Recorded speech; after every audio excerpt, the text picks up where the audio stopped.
All right, guys, welcome back. Today we have a 2010 Sportsman 500 HO. We're going to be doing a service on. Just doing an oil change and a spark plug change. With this, we're not doing the big complete oil change. There's like two different ways you can do it. So one way, you can drain the engine cases out.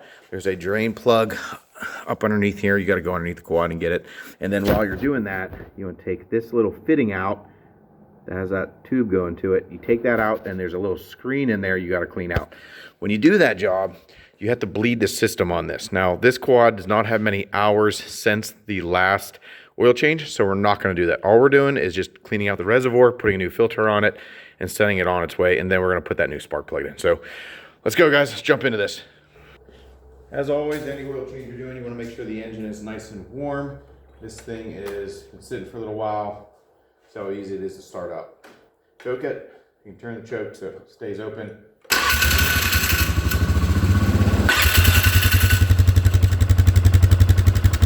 All right, while this thing's warming up, we're going to go over some things you need for this job. Again, very easy job to do here.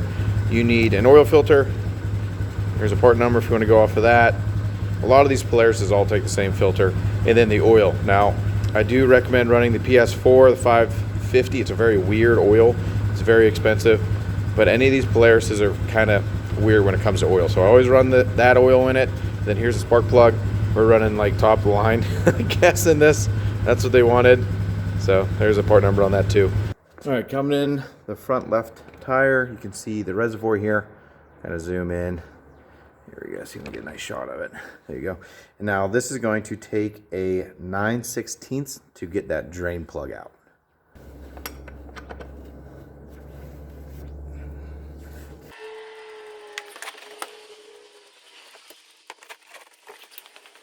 Now we're going to take the seat off, clip on the back. You got to pull this straight out. This comes off. Now right here you can see the oil filter. Right here is the cap for the reservoir.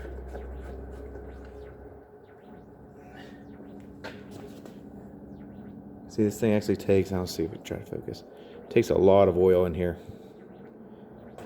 All the oil is drained out of the reservoir. Make sure you clean up your drain plug. There is a little nylon washer on here. This one's in still good shape. Again, this doesn't have many hours on it since the last oil change, so somebody replaced this. It looks good. We're just going to put it back in and torque it up.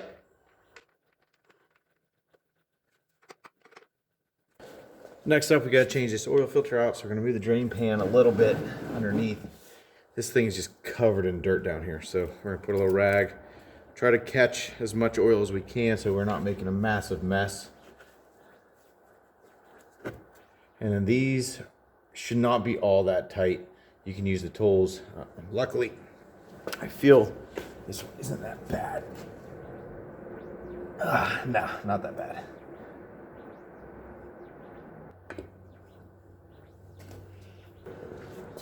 Okay, make sure the ring is off and the new ring is on the filter. You can add a little bit of oil to it, and that is probably more than what we need to actually, but we're gonna let it simmer down through. Put a little bit on the ring. And once that oil simmers down through the filter a little bit, we're gonna put it on. We wanna kind of fill this as much as possible again, so we don't have to worry about bleeding or anything like that when we're putting this thing on.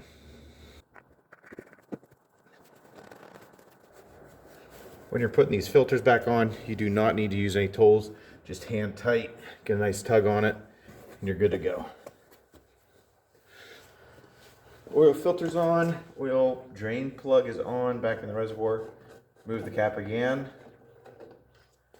We'll just clean that off real good. Then we can start adding some oil.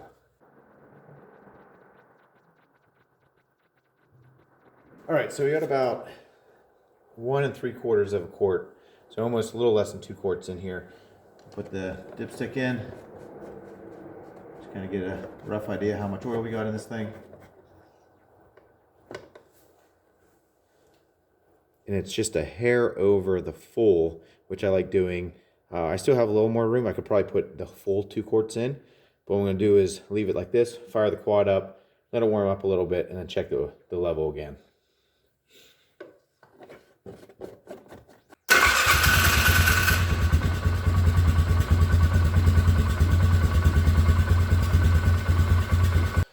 All right, let it warm up again. Make sure everything's good, no oil leaks. Gonna double check the level.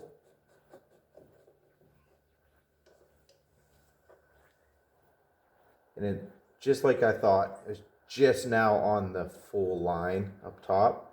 So we're gonna just add the rest of that and we'll be good to go. We got the oil change done now. We are just going to get the spark plug out. So same story, you gotta take this panel off, you just put it back on this. It just falls right out. You can see they got little prongs down here that fit in. Take that out. All you gotta do is feed your hand up through here. There's a spark plug in the wire. I'll get you zoomed in here, but you just pull that up. Now this thing's really, really dirty. You're gonna have to spray that out with some compressed air. This one's not too bad, so you don't have to worry about too much dirt getting down in there. Spark plug wire out of there. You're gonna use, what is this, a 5/8? Yeah, 5/8. Get down in, get that spark plug out. Once you break it loose, you can usually just get it out by hand.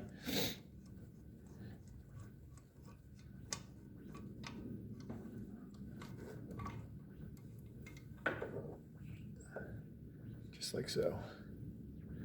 It's time to put your spark plug back in. Make sure you set the spark plug gap where it needs to be. Factory specs. Kind of do the same thing. Just put this back in here. There we go. And just hand tighten it until it gets snug, and then you can use your ratchet to tighten it up the rest of the way.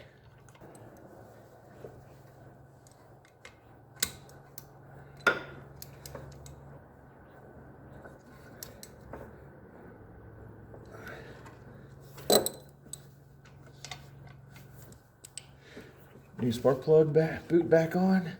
Make sure you hear the snap that's on the plug.